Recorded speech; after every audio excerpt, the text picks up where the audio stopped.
10 juillet, mesdames et messieurs, l'Euro n'est pas fini, la Copa América n'est pas terminée, mais c'est un moment charnière de la saison du FC Barcelone. Hansi Flick dirige son premier entraînement aujourd'hui. Nous sommes à 15-20 jours d'un départ en pré-saison aux États-Unis. Quels sont nos objectifs durant cette période? C'est ce qu'on va voir dans cette vidéo.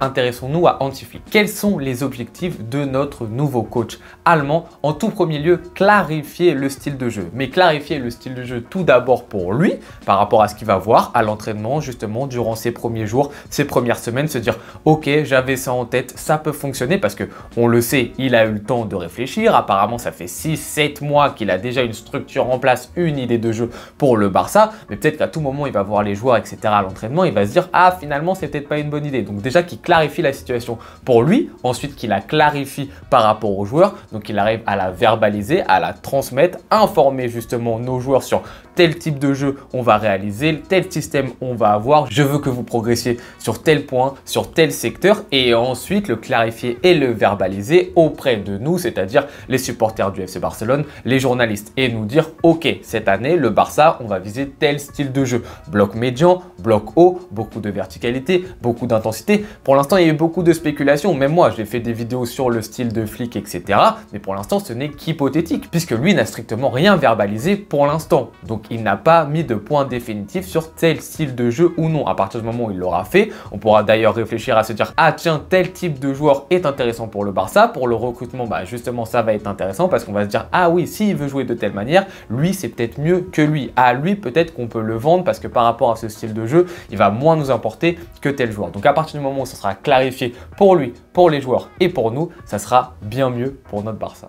Deuxième objectif pour Hansi Flick, ça rejoint un peu le point numéro 1, c'est de voir les joueurs. Voilà, de voir ce qu'ils vont réussir à faire sur le terrain. Sont-ils en capacité d'être performants? Sont-ils en capacité de venir en pré-saison aux États-Unis justement pour faire les premiers matchs de préparation? Ou au contraire, sont-ils des joueurs dont il va falloir se débarrasser assez vite et donc communiquer à la direction oui, ce joueur finalement ça va vraiment pas le faire. Donc voir sur le terrain ce que ça donne. Parce que c'est bien beau d'avoir travaillé, etc., d'avoir regardé des vidéos, d'être venu au stade pour voir certains joueurs, mais l'entraînement au quotidien, c'est totalement autre chose. Donc là, de son côté, objectif, voir ce que sont capables de faire les joueurs, de voir leur mentalité, leur intensité, leur effort au quotidien. Deuxième objectif pour Flick. Et enfin, dernier objectif selon moi pour Flick, ça va bien sûr être la préparation physique. On en a beaucoup parlé. Oui, Flick, énorme préparation physique, etc.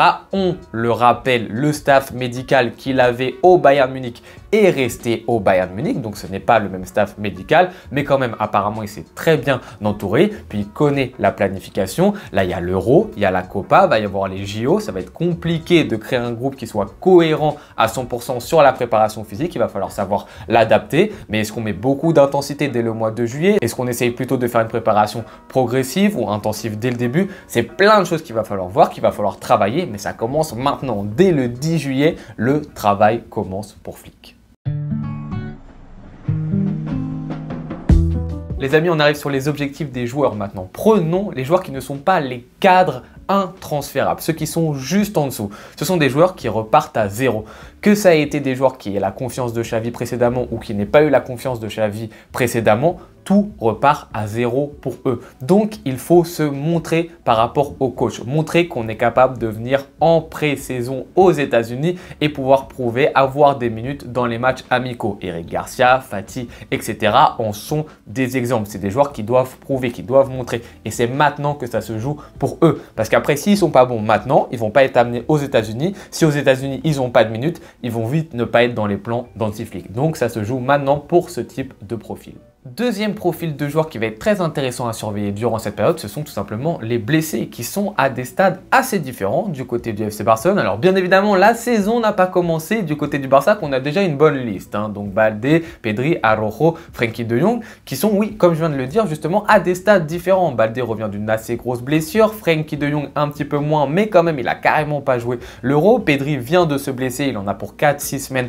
apparemment. Araujo également vient de se blesser. Ce sont des stades différents. il va falloir avoir des gestions qui sont justement différentes et Hansi Flick, par rapport à sa préparation physique dont on a parlé précédemment, va aussi devoir faire un travail spécifique pour ces joueurs-ci. Il va falloir réfléchir, est-ce qu'on les amène aux États-Unis pour être avec le groupe? Est-ce qu'il faut plutôt penser à les laisser au chaud à la maison pour se reposer et être en forme physiquement pour le début de la saison? Une gestion qui va être super importante autour des blessés à ne pas négliger.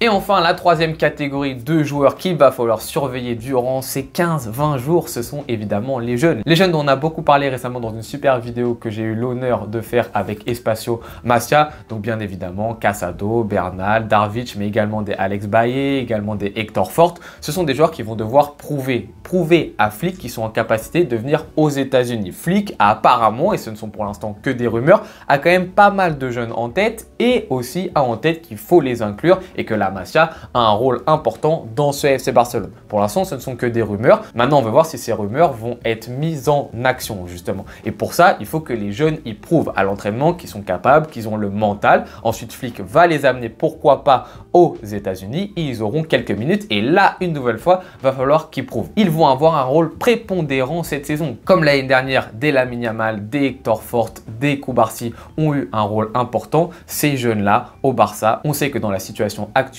ils ne sont pas négligeables. Donc c'est maintenant qu'il faut prouver, même si on n'est que le 10 juillet, c'est maintenant que ça commence pour eux.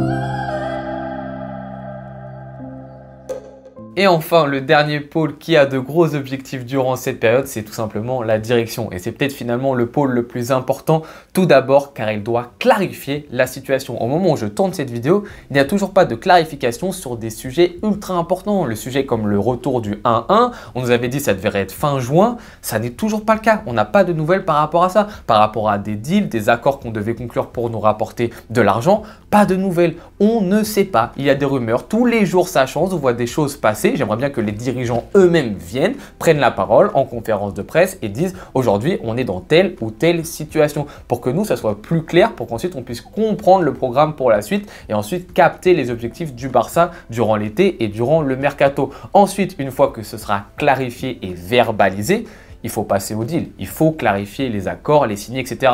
Oui à l'Euro, oui à la Copa América. Du coup, apparemment, on prend notre temps pour finaliser tout ça. Et oui, je peux comprendre que ce soit un petit peu plus compliqué. Mais à partir du moment où tout ça s'est terminé, il faut commencer à signer les deals, que ce soit les arrivées, les départs, les contrats signés, renouvelés, etc.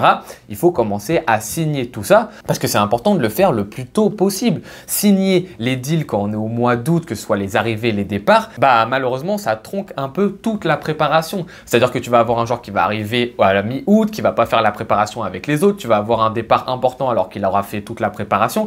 C'est pas bien, c'est pas bien. Du coup, il faut clarifier les points, les transferts, les arrivées, les départs le plus rapidement possible. Clarifier aussi justement les finances du club pour pas se retrouver dans un énorme bourbier fin août. Ça va être très très important et il ne faut pas le négliger et la direction doit rendre des comptes par rapport à ça le plus tôt possible. Les amis, c'était les gros objectifs des 3 gros pôles qui composent le FC Barcelone. Ces 15-20 jours ne sont pas à négliger. Ils ne vont pas déterminer bien sûr toute la saison. Il y aura des ajustements qui seront possibles s'il y a des problèmes ou s'il y a des choses à améliorer, bien évidemment. Mais ce n'est pas à négliger. Ces 15-20 jours qui vont conditionner pas mal de choses au niveau de la préparation, des jeunes, des nouveaux joueurs, du coach, de la direction. Faut regarder ce qui va se passer. Ça va être important pour la saison 2024-2025 du FC Barcelone. Les amis, je vous remercie beaucoup, comme d'habitude, d'avoir regardé cette vidéo jusqu'au bout. On se retrouve très bientôt pour une nouvelle vidéo. Je vous souhaite bonne journée ou bonne soirée en fonction de quand est-ce que vous la regardez. Ciao!